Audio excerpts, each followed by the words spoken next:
Hola, benvinguts a Paper i Píxels. Avui toca píxels.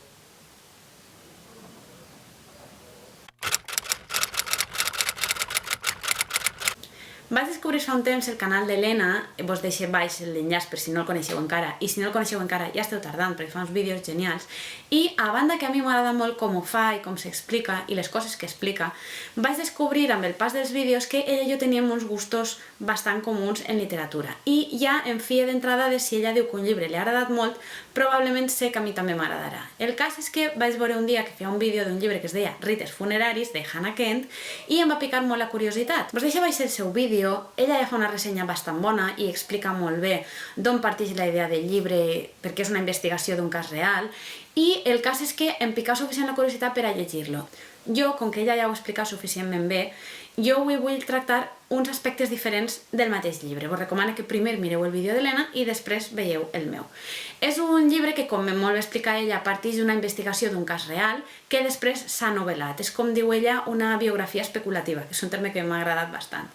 El cas és que, òbviament, el cas real està novel·lat i jo al llarg de la lectura em vaig fixar en una sèrie d'elements concrets. No són spoilers, vull dir, podeu veure el vídeo perfectament i jo ho explique. De fet, trobo que si teniu pensat llegir el llibre o rellegir-lo, si teniu en ment aquests detalls, el gaudireu molt més, perquè enriqueix molt la lectura i amb el pas de les pàgines jo m'he adonat que són totalment conscients. Jo m'ho he subratllat amb colors, de manera que ara amb una col visual probablement veuria la freqüència de cada aspecte, però està clar que està posat de manera expressa en el text.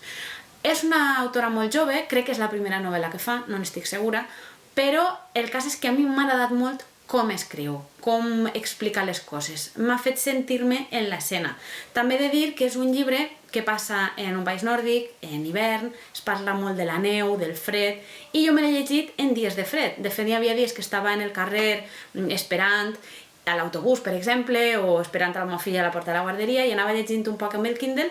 i el cas és que jo sentia aquest fred i em va immergir molt més en la història. La història ens parla d'Agnes, que és l'última condemnada a mort real en el seu país, i explica quin fou el cas pel qual se la condemna i explica els seus últims dies o les seues últimes setmanes, perquè la veritat és que no soc conscient de la marca temporal, no sé quant de temps passa en la història. Sé que cap al final del llibre sí que s'explica que queden 6 dies per a l'execució, per exemple, vull dir, això no és un spoiler, sabeu que si és l'últim cas real d'una execució, l'execució ha passat, però així tot això no resta intriga ni emoció a la història. Es veu molt bé l'evolució dels personatges, del personatge d'ella i dels personatges que relacionen amb ella, i al llarg de tot el llibre hi ha com una dualitat que es reflecteix molt bé, com dic, en els detalls. Comencem per fet evident que el llibre es diu Burial Rites, rites funeraris, que són 2 paraules. M'agradaria també que ens fixàrem en que la protagonista és Agnes, que es relaciona principalment amb la família d'acollida i principalment amb la mare de la família d'acollida, que es diu Margaret, i també que estan en una localitat que es diu Cornsà, i que totes aquestes paraules centrals tenen 2 síl·labes cadascuna. Apareix també que s'han matat, el crim pel qual està condenada és que han mort 2 homes, també té, diguem, 2 còmplices en l'assassinat. La família en la casa del qual va parar durant els dies previs a l'execució té 2 filles, ella porta 2 trenes, la custodien 2 guardes a cavall que la duen a casa de la família. El cas és que al cap del temps es va repetint el número 2. Hi ha, diguem, 2 religiosos, el que l'atén a ella, que és més jove, i el seu pare, que també és el rector o el capellà, o no sé exactament el càrrec, perquè ho estic traduint de memòria de l'anglès, però el cas és que hi ha 2 en la família. Es parla també que ella tenia un germà, és a dir, que eren 2 germans, en realitat, i el número 2 va sorgint molt al llarg de la història.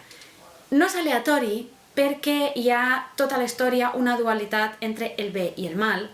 entre la cara bona i dolenta de cada un dels personatges. Hi ha 2 narradors, tenim un narrador en tercera persona que explica de manera objectiva i distanciada què està passant i després s'alterna amb trossos de monòleg interior on Agnes explica en primera persona el que ella sent. Per tant, també tenim una dualitat de narradors. De fet, hi ha 2 finals de la història. Acaba la història d'Agnes amb la seva execució i quan pareix que acaba el llibre encara queda un fragment i és on l'autora parla del cas real d'Agnes, de com se'n va documentar, i per tant dins de la ficció tenim dues parts diferenciades, però a banda dins del llibre tenim part de ficció i part de realitat. De manera que el número 2 està molt present. Després el número 2 el podem desdoblar, diguem també, en el fred i la calor, entre el roig i el blau. Al llarg del llibre es parla molt dels 4 elements principals, del vent, de la terra, del foc i de l'aigua. Estan a la vora de la mar, és una illa, però estan la granja on té lloc el crim i on ella va parar posteriorment, està molt a prop de la mar. Es parla també de que la relació del capellà que l'assisteix espiritualment, diguem, es van conèixer de joves perquè l'ajuda a passar un riu, es parla molt de les llàgrimes quan ploren, de la neu que es desfà. Es parla molt de l'aigua i dels formats de l'aigua, es parla molt del foc perquè l'assassinat, a banda que es veu la sang, que és de color roig, es parla també de que després cremaren la granja, vull dir que també està el roig del foc, diguem, el roig i el groc, vull dir, està el càlid i el fred, està la part càlida dels sentiments, de la bondat dels personatges, i està la part freda de la fredor de decisió o de la fredor de sentiments, i com els personatges es van debatent d'un en l'altre, com la família, n'hi ha uns membres de la família que s'acosten molt a ella i uns altres que no, o altres que varien a mesura que es van relacionant amb ella, vull dir, els personatges també n'hi ha molta evolució, molt interessant, per cert, i ells mateixos es replantegen aquest sistema de la pena de mort, de com dels 3 condemnats a ella se la va castigar més i els altres estan pensant si els donen l'oportunitat o no. El cas és que dona per a plantejar-se moltes coses, dona per a parlar de la pena de mort, dona per a parlar dels sistemes d'aquella època i de com es fa avui en dia en determinats països. El cas és que parla molt de les dues cares d'una moneda, de les dues parts d'una història, de com cada personatge veu la mateixa realitat, i és molt interessant veure, com dic, aquest ús del número 2. Els elements no només s'anomenen per fer bonic, sinó que transmeten també, com dic, molt del sentiment. Si fa fred, s'usa un vocabulari de manera que nosaltres sentim el fred. Es parla tot el temps dels tons blancs i blaus, de l'aigua, de la neu. Ella va vestida de blau, que també és molt metafòric. L'aigua s'utilitza molt també, no en el sentit de la fredor, sinó també en el sentit redemptor. En el moment que ella, per exemple, va fer una confessió o li ve una crisi d'ansietat o li venen... Hi ha moments que els personatges trenquen a plorar, vull dir, brollen les llàgrimes, n'hi ha moments que comença a ploure, n'hi ha moments que seuen al costat d'un riu. També té molta importància si aquesta aigua fluix de manera ràpida o si està estancada o si la mar està revolta. Els usos de l'aigua donen el to de l'escena i transmeten molt del sentiment dels personatges. Hi ha usos metafòrics, com dic, en el moment que ella arriba a la casa de la família que la custodiarà, la primera cosa que demana és aigua. I està aquest ús redemptor, aquest ús de l'aigua que neteja, que llava els pecats, de l'aigua que dona vida, que ajuda a respirar, que t'hidrata. És molt important perquè ella ve molt bruta, ve amb sang seca, ve amb marques, ve amb ferides, i aquesta aigua que li dona la família és com que lleva tot això. També et diu que arribarà un moment que aquesta relació amb la família l'alleugirà una miqueta d'aixòs últims dies que ella ha de passar, i sobretot la relació com dic, del jove capellà que l'ha d'assistir espiritualment. Ella explica que es van conèixer de joves perquè una vegada el va ajudar a passar un riu. Això és molt important, aquesta anècdota no és aleatòria, perquè